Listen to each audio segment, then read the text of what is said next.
La parcelle de la forêt communale d'Abondance a été décrite avec le guide de sylviculture de montagne des Alpes du Nord et nous avons identifié deux zones. La zone 1 dans laquelle nous nous situons et la zone 2 plus en arrière.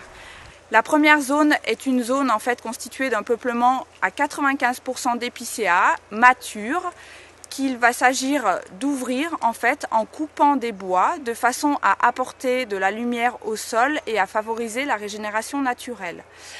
Donc on va constituer de petites trouées de 5 à 7 arbres de façon à éclairer le sol, favoriser la régénération naturelle et favoriser les feuillus qui sont déjà sur le site pour éviter d'avoir un peuplement uniquement en épicéas. Les arbres qui seront coupés lors de cette coupe vont être débardés pour les bois de qualité par un débardage en hélicoptère, seul moyen ici disponible, de façon à éviter d'aggraver les risques de chute de blocs.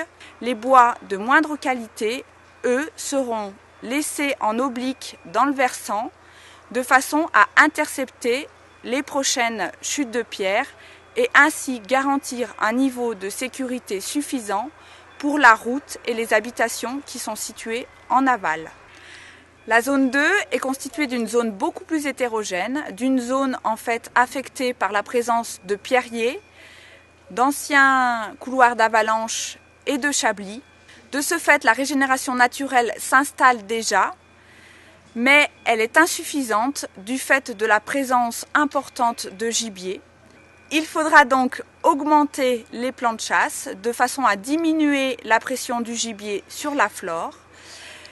Et nous réaliserons aussi des coupes de façon à étendre ces zones de régénération naturelle en laissant les bois sur place en oblique pour intercepter les pierres qui transitent dans ces anciens couloirs. D'autre part, il sera également possible, au vu de l'évolution de ces zones, d'effectuer quelques regarnis, des regarnis de feuillus, de façon à augmenter la présence de feuillus sur ce type de peuplement.